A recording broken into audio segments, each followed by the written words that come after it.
Standby, kamera ready, sound ready, 3, 2, 1, action. Assalamualaikum warahmatullahi wabarakatuh. Di sini kami berkunjung ke tempat TK atau TPA Madrasah Dunia Al-Boni dengan Bapak kepada waktu dan tempatnya kami persilahkan. Paling pertama, sekarang tuh kan banyak orang yang sering menyebut ekonomi Islam atau ekonomi syariah.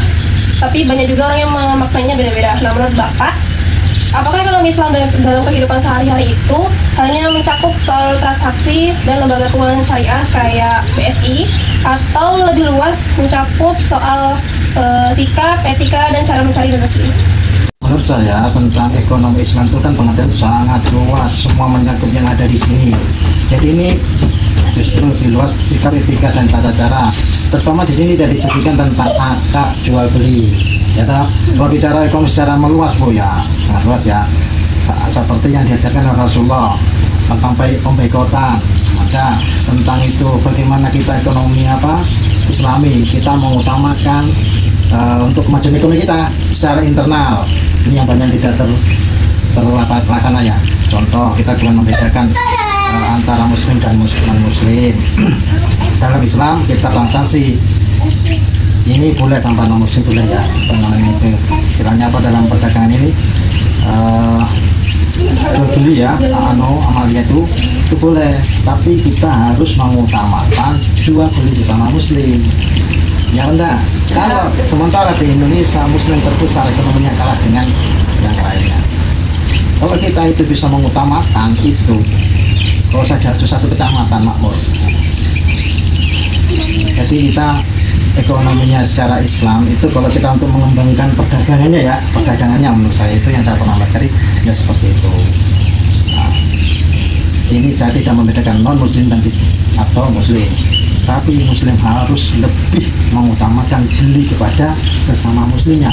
Di situ ada keuntungan untuk saudara kita, dan bisa kita nanti dari dana keuntungan itu untuk perjuangan Islam, untuk bangun madrasah, universitas, masjid, dan yang lainnya.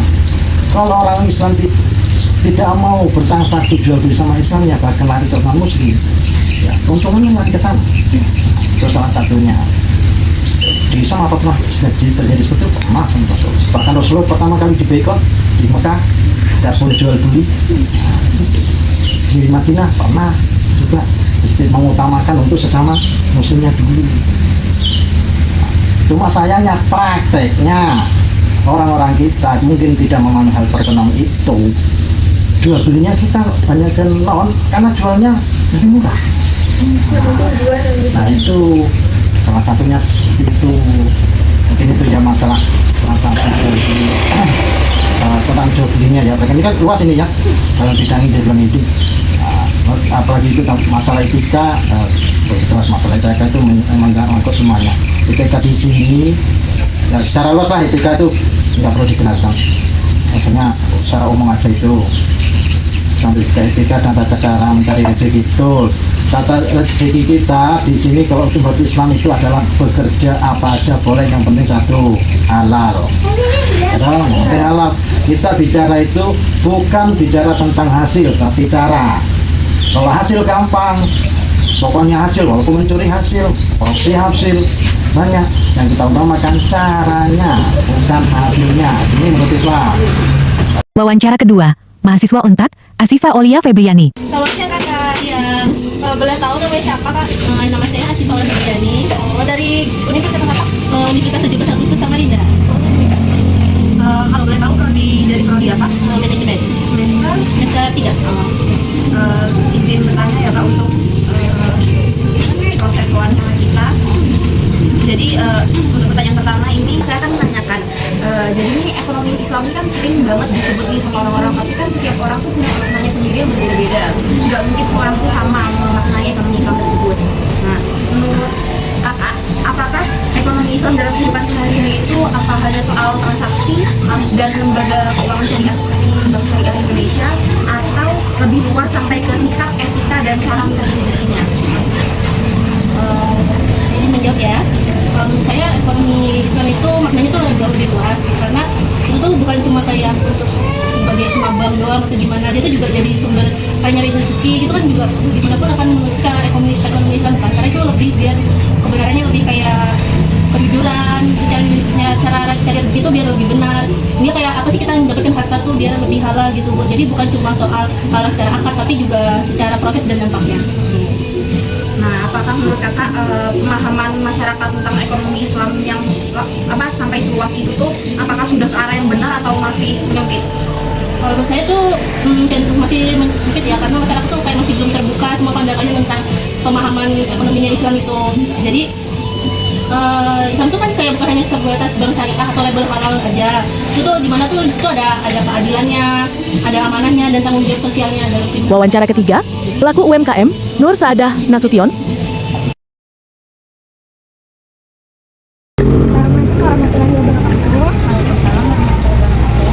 Sebelumnya boleh perkenalkan diri kakak, namanya siapa, terus apa silakan suatu yang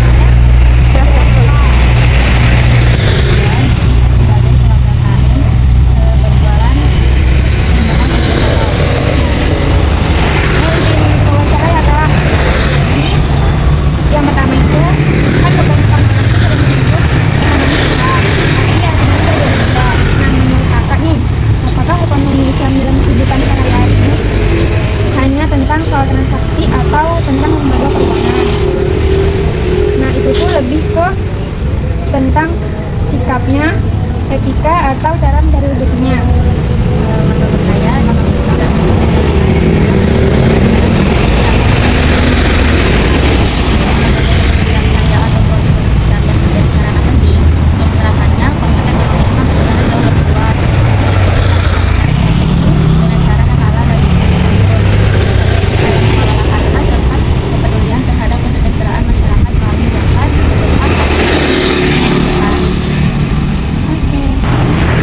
jadi menurut kakak ini, apakah pandangan masyarakat ini lebih cenderung luas atau lebih cenderung menyempit? Semakin cenderung menyempit karena banyak hal yang memperhatikan label-label syariat pada produk atau layanan tanpa benar-benar memahami intinya yang sebenarnya. Dan juga membangun kehidupan yang adil, bertanggung jawab dan sejalan dengan ajaran yang menghargai martabat hidup dan ekonomi Islam bukan sekedar tentang Wawancara keempat, keuangan, pedagang melainkan pasar, tentang cara hidup. Gina Rodhatul Jannah. Assalamualaikum warahmatullahi wabarakatuh. Salam warahmatullahi wabarakatuh. Perkenalkan nama kakaknya siapa? Nama saya Gina Rodhatul Jannah, biasa dipanggil Gina. Kakak di sini sebagai apa kira-kira? Saya di sini sebagai karyawan biasa di toko ini. Jadi pertanyaan itu kan banyak nih orang tuh taunya cuma ekonomi Islam, tapi tuh mereka tuh mengartikannya tuh berbeda-beda. Jadi menurut kakak, apakah ekonomi Islam di kehidupan sehari-hari itu hanya membahas tentang transaksi dan lembaga keuangan syariah, atau membahas tentang kayak sikap, etika, dan bagaimana cara mencari rezekinya? Jadi jawabannya, kalau dalam kondisi pasar ini yang paling diperhatikan itu tetap kejujuran, amanah, kepercayaan itu bisa dipakai di dalam toko ini. Ya paling kalau untuk sekarang di setiap toko pasti akan menerapkan itu sih, karena itu yang paling penting. Kita nggak bisa kerja kalau kita nggak punya itu. Dan setiap toko di pasar itu akan mencari seseorang karyawan itu yang memiliki kriteria seperti itu, jujur, amanah, bisa dipercaya. Apakah pemahaman masyarakat sekarang ini itu lebih luas atau lebih menyempit? Kalau menurut saya mungkin dengan adanya era digital yang sekarang, mungkin orang-orang ini pemahamannya bisa lebih luas karena kita bisa mencari ilmu itu tidak hanya dengan bertatap muka. Sekarang era digital itu lagi marak-maraknya, lagi tinggi-tingginya, ada segala AI dan segala macam. Jadi orang-orang akan bisa mencari tahu tentang gimana cara berdagang bisa lebih mudah.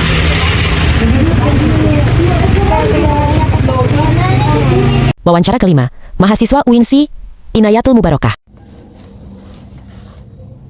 Oke, untuk pertanyaan selanjutnya, jadi kan di era sekarang itu banyak sekali orang yang udah tahu nih, atau orang tuh sering sebut tuh ekonomi Islam atau ekonomi syariah. Nah, tapi kan orang tuh pasti memaknai ekonomi syariah, ekonomi Islam ini berbeda-beda, nggak mungkin sama. Nah, jadi menurut kakak sendiri, apakah ekonomi Islam dalam kehidupan sehari-hari itu hanya soal transaksi dan lembaga keuangan syariah aja, atau juga bagaimana caranya kita bersikap, etika, dan caranya mencari rezeki?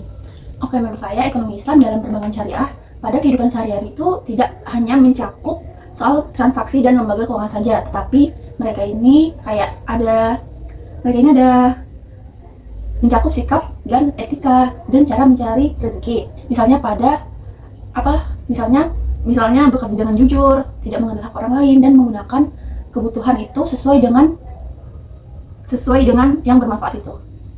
Oke, jadi dari kesimpulannya nih, masyarakat ini udah secara luas belum memahami ekonomi syariah atau masih cenderung menyempit?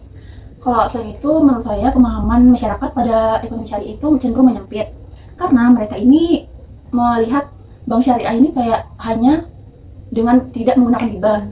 Terus ada juga yang hanya menggunakan prinsip label syariah aja. Padahal ekonomi syariah itu ada keadilan, terus sikap tanggung jawab, kemaslahatan. Terus ekonomi Islam itu bukan hanya sistem, tetapi dia juga bukan hanya sistem, tetapi dia juga cara hidup dalam mencari dan menggunakan rezeki sehari-hari. Oke, baik, terima kasih ya Kak atas jawaban yang sudah Kak berikan kepada kami, dan terima kasih juga sudah mau menjadi salah satu responden kami.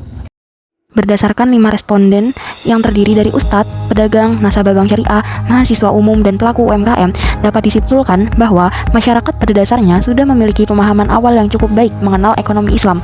Ekonomi Islam dipahami tidak hanya sebatas transaksi atau lembaga keuangan syariah, tapi juga mencakup sikap, etika, dan cara mencari serta menggunakan rezeki dalam kehidupan sehari-hari.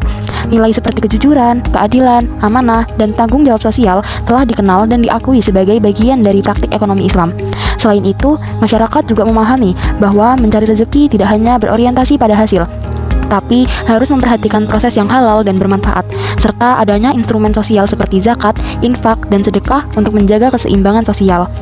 Dari temuan lapangan juga muncul sejumlah miskonsepsi dalam pemahaman dan praktik ekonomi Islam. Salah satu miskonsepsi yang paling menonjol adalah anggapan bahwa ekonomi Islam cukup diwujudkan melalui penggunaan produk atau lembaga yang berlabel syariah, seperti bank syariah, tanpa diiringi penerapan nilai dan prinsipnya secara menyeluruh.